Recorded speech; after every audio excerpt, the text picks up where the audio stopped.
Hello and welcome back. My name is Justin, and this weekend we're going to try to figure out what exactly is happening with the S&P 500. Are the bears in control, or are the bulls going to power us up over the 50-day moving average on a closing basis? So like I said, my name is Justin, and our channel is all about the stock market. We're going to try to figure out, are we going to be fulfilling the bear pattern here, or are the bulls going to come up, punch those bears in the head, and advance the chart higher? So here we have two bear cases. We can see that we have the bear case here where we're still in a downtrend. We're rejecting just like last time where we have upper wicks, where when we penetrate through the downtrend, we come right back down. And that's what I'm not sure about here. It looks like potentially we could get another leg down if this pattern plays out where every time we touch the downtrend, we get upper wicks and then reject. So rejection 1, 2, 3, N. Is that going to be number 4? Well, I don't know.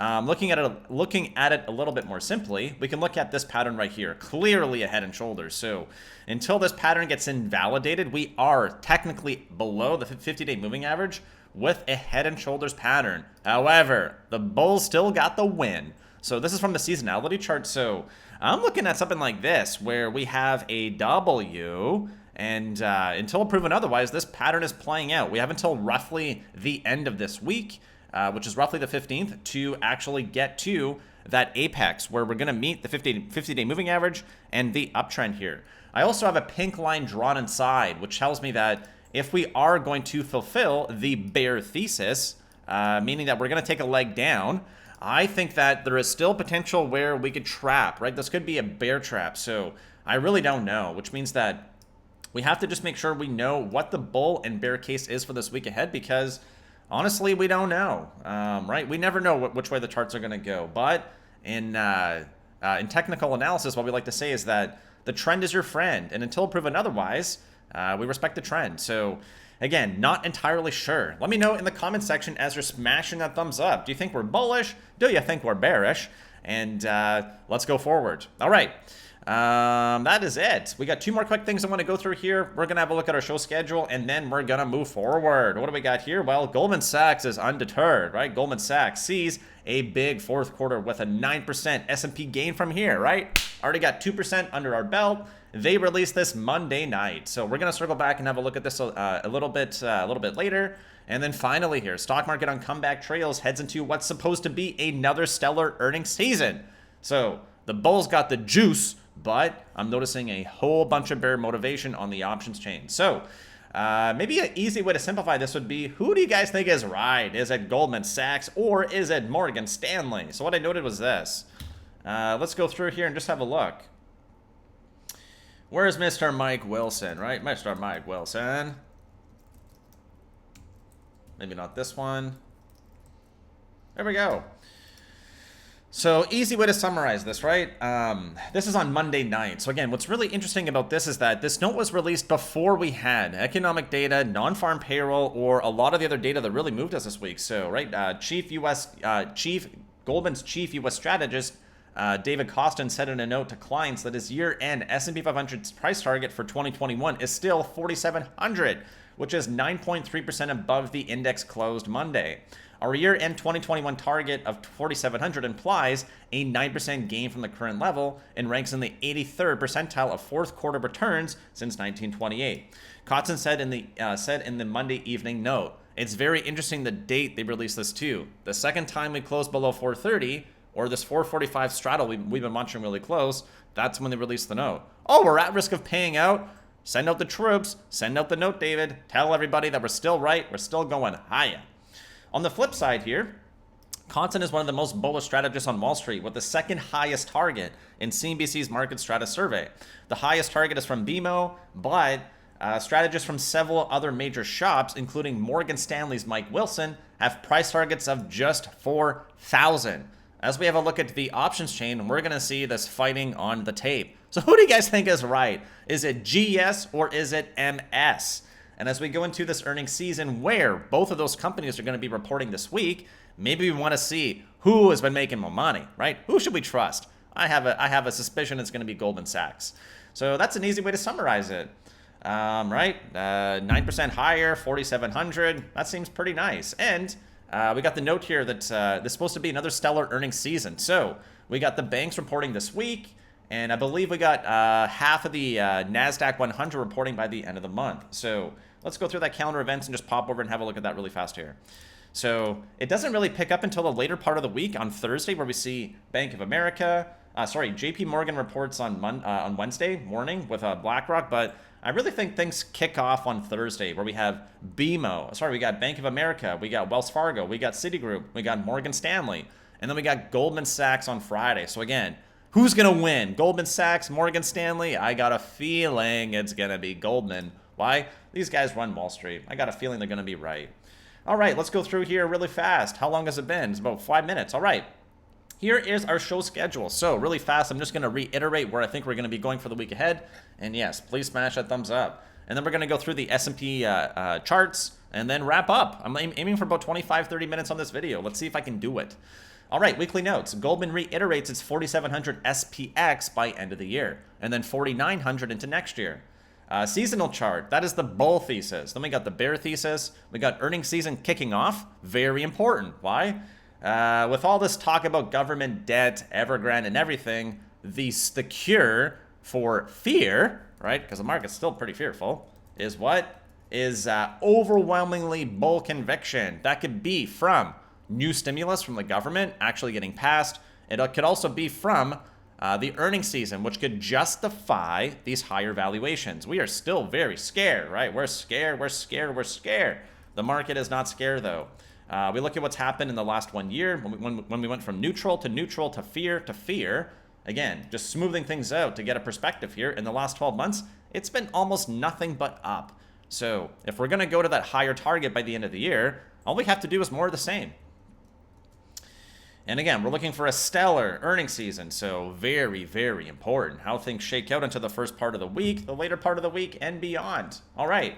Next thing we got here is the debt ceiling. So we know that Chuck Schumer has now passed preliminary passage all the way through to December, but it has not been actually turned into law yet. We're going to be watching Nancy Pelosi in the next coming days to know whether or not it actually gets passed. Otherwise, that deadline is October 18th. We also have Evergrande default on U.S. debt, which is going to be around mid-October. I think it's the second or third week of October, so haven't really heard anything about that, but President Xi has withdrawn from the G20 summit, and that's a pretty big clue to me. Why? This guy probably doesn't want to have his creditors calling and asking him, hey, where's my money? That's what it seems like to me, right? This is actually quite good. U.S. excellence and U.S. leadership continues to be the story here.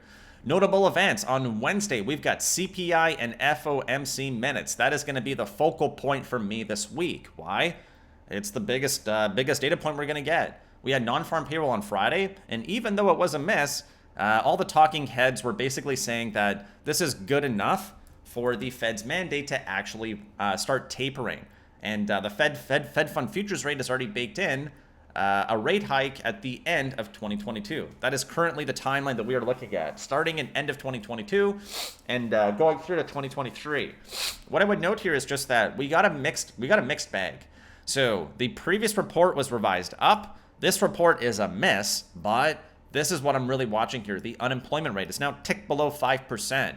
Below 5% is technically considered full employment. So as we're going to be getting those FOMC minutes on Wednesday, along with CPI, that's going to be the critical thing here. Why? The Fed watches CPI. PPI is producer price index, but the Fed tracks CPI, so really important.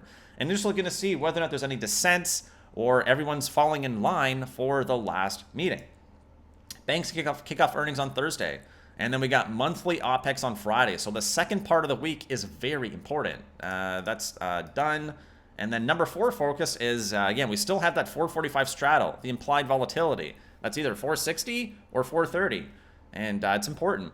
We got VIX monthly OPEX on October 20th, which is going to be the next week. Why does that matter? It's just weird, right? We got October 15th as SPY expiry with QQQ, and then VIX the next week. Usually, it's the third week of the month where we got SPY and QQQ, and we normally have VIX expiring the same week on the Wednesday, and then on Friday, we got SPY and QQQ. So I don't know, right? This is going to be going into the, I think that's going to be the start of big tech earnings. So again, just something to note, not the most important thing. All right, let's jump over here to our SPY analysis. Let's go through here. And before I forget, there's member-only analysis in here, which is specific to our group. If you want to know what this is, I would click over here and just have a look at that. So again, there's a thread over there that you can click on. It's just for members. It implies why I still think we have a very good chance of going higher. And if it plays out, I'll share that in the following weekend video. And again, if you're interested, you can click on the link in the description and join us for a 7-day free trial. View that analysis. If you like it, stick around. If you don't, quit, go back and watch it on YouTube for free. I just think it's my best analysis yet, and it's given me a lot of conviction in my current view. So there we go. Let's jump through here now. So we got our monthly chart. Technically, this is still a head and shoulders. What does that mean? Well, as we look at the chart here, we got 3 arrows, 3 red ones. We got a head and we got a shoulder. So technically, that is a double top at 441s. 44168, 4418. What does that mean? Double top until proven otherwise. It's interesting where we closed out to, 43786. That is just below the 438.5 area where we have our close and our open here. So what is this? Technically, it's a head and shoulders, but we're only 8 days into the month. So we got a lot of time left, and technically we got a lower low and we got a lower high. All right, looking here at the weekly chart now, we can see that it is hammering out with lower lows and lower highs. What does that mean? The bulls are dip buying every time we dip below 433 and 430. That's why we see all these wicks here. So they love buying it below 433. They love it. They love it. Why? Hammer time, baby, for 3 weeks. So it's pretty impressive that we just keep snapping back above that area. Looking at the daily chart here, we note that we have another head and shoulders. Why? Well, again, you have to know what you're looking for. So there's competing patterns here. We got a head and shoulders with the head at 454, our all-time high. And then we got this red line right here, which signifies the neckline, with the neck right here being at 441.1. And over here, if we manage to make it all the way up above the 50 DMA, we have to close above 447.2 to confirm that we are invalidating this bear case. Again, we also have a break of the daily downtrend and a back test. What do we have? Competing patterns, right? We got competing patterns here. We got a hole in the bottom part of the chart, and we've got a little bit of a hole here to get up to the 50 DMA. Lower high, lower low after a reversal candle here, right? That's not a sexy candle. We don't like seeing those. And again, that is a rejection of 441.9, which is our previous monthly top. So technically, the bulls or the bears could both say they're winning. Bears could say we're below the 50. Bulls can say we broke the downtrend. All right, so if we do make progress, again, 447 is going to be a key area. Watching here on the hourly, we can see that this is our Fibonacci retracement. So we can see the dotted lines going here, 23, 38, 61, 100. And then we got our extensions up to 470, which is going to be our, 470 is going to be our 161 extension.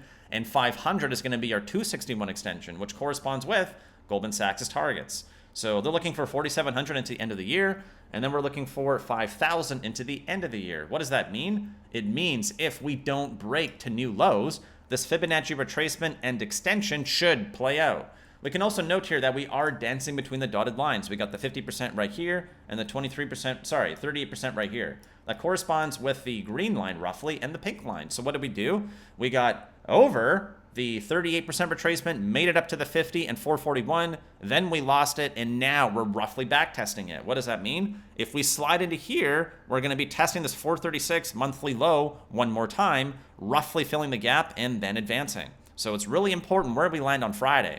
Why? It's a preview for our weekly and monthly candles. So watching here really close. If we can just go sideways, we are going to break this downtrend, and we should be able to push up to the next extension here, next retracement, which is at 443.3. And the reason why this is notable is because it also happens to correspond with roughly the 50-day moving average. So if we get through here and through 443, I would assume we're going to be hitting 447. And there we go. That's our bear case, right? We got a head and shoulders. We're still technically not below the downtrend on ES. And here we got the head and shoulders, which is pretty obvious. And then the bull case is that maybe we're going to dip down and rip back up, but we're still actually trending up. We haven't actually lost this area yet. Okay, there we go. About 15 minutes in, I'm feeling pretty good on time. And again, if you guys haven't already, I would really appreciate a thumbs up, right? Click that button, please. All right. What do I want to go to next here? So I think I just want to go through the threads. I've already talked about all the most important things, so I can probably just continue going here. ETFs. Actually, what I want to do first is go through calendar of events. We'll go through the calendar of events. We'll go to ETFs, and then we'll go to option clues. Why? Options have a lot of clues for us this week, but I think a lot of people spend too much time looking at options, where again, price is king, volume is second, options are third. Options are just motivation. You have to make sure you're looking at the chart. All right, here's all the important data for this week. It's one extra way. Here we can see that we got Fed chair speaking. So again, we got Fed Bostic speaks on inflation at Personal Institute on Tuesday. We got Fed Evans speaks on Monday. We've got FOMC minutes on Wednesday here with all the CPI net data. And then, again, we got FOMC minutes coming out at 2. Then we got Fed Boston and Barkin speaking on Thursday. And we got Fed Williams speaking on Friday. So it looks like they are there to support and reiterate what is said inside of those FOMC minutes. Here is our calendar of events for this next week. We can see that Wednesday's the big one. We've got core CPI pre-market. We've got FOMC minutes coming out at 2 p.m. on Wednesday. We got initial jobless claims, we got JOLTS openings, we got PPI, and we got core retail sales on Friday. What does that mean? It gets very busy from Wednesday through to Friday. The later part of the week is really important as we get into OPEX here. Again, also important for earnings. Why? Earnings kick off on Wednesday, but notably on Thursday with most of the big banks reporting. And then again, we got Goldman versus Morgan, right? Who is it going to be? I don't know. All right, that is it. That's our calendar of events for this week. ETFs and indicators. So again, if you want a deeper review, I went through this last week and I was showing some divergence between some of the major ETFs. XLE continues to power up here. And again, Goldman Sachs called for $80 oil. These guys called it. They're right. So we're taking out the relative lows. Now we're going to be looking at the relative highs. So we got a gap here at roughly 56.5. So if we can advance over this 50 weekly moving average and blow through there, we're probably making it up to 60 plus. And it looks like the chart wants to advance. QQQ, we can clearly see that we've bounced off 351. We formed a triple bottom here roughly, held the previous top, still trending up, just undecided. Roughly 350 versus about high of the week here at about 365. Really important. Right, hammers but lower highs. It looks just like SPY right now. So the dip buyers are showing up, but we're not seeing the wicks at the same area like we were on SPY. Why? Well, because we're fading. So they're still buying up QQQ with hammers. We're just not finding support at that same area like we were just below 332 on SPY, which is the real body. Looking here at XLF, we've made another new all-time high. Record weekly close. Why does this matter? Well, rallying into earnings makes it harder to beat. I think these banks are very deeply discounted. A lot of them trading at single PE ratios. And all of these reverse repos show us that these banks are healthy. They would not be returning liquidity to the Fed if they weren't. So new all-time high, record weekly close, going into earnings. I don't know, right? It's a coin toss for me. Could be the reason for us to go lower. Could be the reason for us to go higher. XLV, we got the volume is ramping up bearish here, right? We're going lower and the volume is ramping. We're finally finding some support here. We got a doji on the weekly. I don't know, right? Bouncing off 125 in the green line, holding on by a thread to this revised uptrend. I was going off the low before. Now we're going off the next low here. DIA, or the Dow. Here we can note that we have an inside bar, and we are really close to breaking out here above 350. The Dow's been doing pretty good. Looking at Arkk, again, if we're really going to be going risk on, we want to make sure that the momentum ETF, or Cathie Woods, is going to be catching a bid. Here I see a massive inverse head and shoulders with 106 as the neckline. There were some bear bets placed on Arkk this week via puts. Again, if we can hold that 106, the chart looks pretty good. IWM, whole lot of nothing burger, right? Another doji, very small range, down by 0.3. Who cares? VIX, we got a bear flag here. It's back below the 50. It is back into the teens. Looks like a bear flag. TNX, or the 10-year treasury note. We can note here that we've now advanced above the relative low, just like XLE. And looks like we're ready for a breakout if we can squeeze up by about another 20 cents. We rallied up $1.40 this week, so that's a 10% move. Just on Friday, we were up by 34 cents, so no reason why we can't get there. BTC is bullish. Look at this, right? Inverse head and shoulders, bouncing off the 50, claiming 55K. We're looking for a break above 58, and then new all-time highs. Gold is struggling here, so it's interesting to note that JP Morgan also noted that we're seeing outflows from gold into crypto. People believe that crypto is going to be a better hedge against inflation than gold. Who's right? I don't know. Gold bugs, crypto bugs? I don't know. Gold is struggling to hold the 1761 neckline on this inverse head and shoulders, right? Head, shoulders, shoulders. So it's just dripping here. It's going really nowhere. On the monthly chart, we can also note that we're starting to break bear. Inside bar breaking would confirm it. What does that mean? Well, again, we've lost our uptrend. We had a higher high and a higher low, and now we've got an inside bar, but we're not really holding the uptrend anymore. This is a multi-decade pattern, right? All the way back to like 2010 to 2021, 11 years. So if we're not able to hold a higher low here, I think we're gonna get a bear break, which means crypto is probably gonna rally even more. Is that it? Oh, we got to go through the options clues. All right, 20 minutes. This might be my shortest video yet. All right, option clues. Here we go. Here we go. Here's the meat and potatoes. So again, I'm reviewing this last, and let me know in the comment section. What do you guys think? Do you like the order I went through this week? I'm trying to give people a little bit less of the options porn they like looking at. People love looking at these chains to know exactly where we're going to go. These are clues. They are definitely not the Bible. Let's go through here. Monday, we're looking at roughly at the money. That's what ATM means, at the money, which means that we're mostly just buying and selling at the money. There's nothing really going beyond here, but there are notable puts down to 430. So again, everything's red. Why?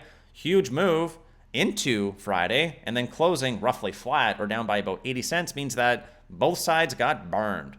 So 438 down to 435, and here we got 438 up to 440. Very tight range. I'm assuming that not much of this is going to convert into open interest. As we look through to Wednesday, also roughly at the money, roughly same strikes, not very notable. No one's really bearish or bullish one way or the other. There are more puts though. Nothing to really say that one side is really in control. Where things start to get really interesting is on monthly OPEX, which is Friday. And again, we note that we have very important data coming out on Wednesday, Thursday, and Friday. And again, Nancy Pelosi is TBD, but that we were told that in the next few days. That was on Thursday, so it could be Monday, it could be Tuesday, it could be Wednesday. I don't know, right? These politicians drag their feet and are always slow. Looking here, I have a few things noted out here. So 440 appears like max pain. Max pain is just a clue. It is definitely not going to be the absolute level we're going to go to. If we hit 440, it means that we're going to be getting a slightly higher high on the monthly and on the weekly, and we're going to be ready to advance. That's the clue here. I also see 430 would make sense for a payout perspective. And the reason I say that is because we've got a 440 and 430 put spread with 91,000 and 99,000, which means we could push it all the way down to 430 and not get below it. That would also avoid payout on the 445 SPX straddles for November and December. Again, on the put side, break even is below 430. And again, David Kostin also released that note on Monday. For the second time we closed below 430. He's like, all right, we're at risk of paying out. Release the hounds. 440 to 430 put spread. We got a 440 to 442 call spread. Again, it's busy. 440 straddle, 445 straddle. Roughly $8 in premium from 440 and roughly $9 in premium from 445. So what does that mean? Right, 432 or 436 or 448 or 454. Remembering that 454 is our current all-time high. I don't think that banks are going to be what's going to drive us to new all-time highs. We need tech to pick up. So that would be the following week. So I think that the bear side is more likely to pay out. These straddles, these put spreads, the big motivation, it's clearly bearish to me. We also have huge open interest at 450, but it looks like it's naked. There are some puts here, but again, these are worth 8 cents now, so there's no point in closing these out, and it's notable. Image number 2. This is where things get really interesting, as I noted before. So again, I have it color-coded here a little bit, so it's a little bit easier for us to look at. But we can note that we got 430 all the way down to 400 put spreads, and they bought hard on Friday. Everything got smoked, which means it's very red. But what this means is that there is big bear motivation to attempt a stomp into Friday. So again, CPI could be the nail in the coffin for the bulls after a monthly double top. And again, if these bears are going to get paid out, we know the levels now. Anything below 430 is where that straddle starts paying out, and they're probably going to attempt to just push it down to around $5 area. So what I'm noticing here is that we got pink and we got blue. So the blue tells me here that we see roughly similar volume with open interest. That's roughly 415 down to 400. Again, these things are worth cents. So what I'm looking at here for the most part is just the volume for clues and the open interest to know they've not closed these out. They've not conceded. And that's what's interesting here. So we got 425 to 420. Again, we got 97,000 in OI, 94,000 in OI. Here we got 24,000 in volume. Here we got 24,000 in volume. These are very, very close. This looks like the same team. looks like a put spread. So the 430 and so 430, sorry, this one right here. So 415 and 400. Then we got the pink ones here. So we just note these are extras. We got 30,000, 99,000. These are the most likely to pay out. 428.50 is the break even for these based on the price from Friday. But these have been burned pretty bad. They're probably worth between $2 and $4. So again, if we do start cutting below 430, the bears are going to try to go for it. So really paying attention to Wednesday into Friday. What's also interesting is that we're seeing follow through to November. There is very little bull activity other than some naked buying at 460. So for the most part, I am noticing a 440 straddle. I see that right here, 440 straddle with roughly $20 in premium. So that implies either 420 or 460. And as we noted on the October chain, 420 is very popular. 420 is also very popular on this chain. So again, if we're going to pay out that 440 straddle, the 460 call open interest and volume tells us that these are likely going to get cashed up. On the flip side, if we're going to be going for the lower end on the straddle, looks very similar, where we have 430, 425, 420, 415, 410, 405, all the way down to 400 with big stacks, minimum 40,000 each time again. So, right, if the bears go for it into Friday, we might get that continuation into November. What it also tells me is that I think this might be insurance. If we don't get a huge stomp on Friday, the bears don't have any juice left, right? There's a gap on the chart. They can't even fill that gap. What do these bears got left in the tank? I don't know. So what I'm really noticing here, it's the screenshot that tells me the story here, right? It's David Kostin versus Mike Wilson, right? 470 versus 400. I don't know. There's some extra clues here. Big long-dated bets placed on Tuesday, Thursday, and Friday. I'm going to go through a little bit faster because we're already at 26 minutes. Look, right, longer dated 4,000 for 2022. We got 4,400 for March. We've got 4,400 for January, 4,400 for December, 4,270 for December. Looks like a spread. That's why it's blue. These just look like naked buying. Here we also note that we got a whole bunch of puts here, right? So these were purchased on this is purchased on Thursday. Lots of puts. We got some SPX here for 45.50 for the end of the year. But it shows that if we climb the wall of worry, right?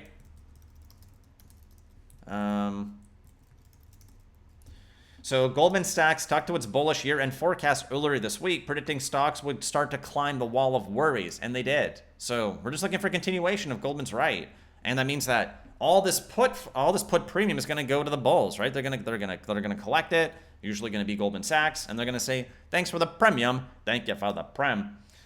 Here, a bunch more puts and even more puts. So again, could be insurance. If you're managing billions of dollars, you're just like, you know what? Happy to buy the insurance and never, ever, ever have to call it in. Here we got 446 versus 452 call spread into the end of the year. That is the bull case. Here we note a few final things here. Week to date, SPY and QQQ sorted by premium. It's roughly 50-50. 52 put flow, 48 call flow. Roughly even. Tons of stuff expiring. Looking here for what's going to expire next week, again, from the 11th all the way down to the 15th, it's pretty notably bear. So lots of SPY, lots of QQQ, put flow. Finally here, we're looking at QQQ. It is muted into Monday and Wednesday, and then into Friday. We're noticing similar activity to SPY, where it's skewed bearish. And then we're looking at the November monthly here for continuation. Noticing the same thing. It's notably bear. We got a big fat stack here at 350, right? We got 179,000. That's notable. Don't usually see numbers this big on QQQ. This is a really big screenshot as well because it shows us that from 369, we got 75,000 here, worth about $13, all the way down here to 331, where we also have 75,000. So that's a big range. Basically 370 down to 330. Big range, 40 points. As we wrap up, that is pretty much it. So I thank you guys for tuning in. And if you wouldn't mind clicking on the button to make the thumb turn blue, let me know. Are the bulls in control? Are the bears in control? Is the bull case going to play out? Is the bear case going to play out? And as a reminder, we are live every single weekday from Monday to Friday to take you through the market open on our other channel, Blaze Capital. So if that interests you, I would subscribe to this channel, smash the thumbs up, maybe one of you hit the notification bell to know every time I put that video out. Also going to be live for the market open on Blaze Capital, which you can find that link in the description. And we will be live for the market open and for lunch Monday to Friday. Thank you for tuning in, and I will see you on the next video.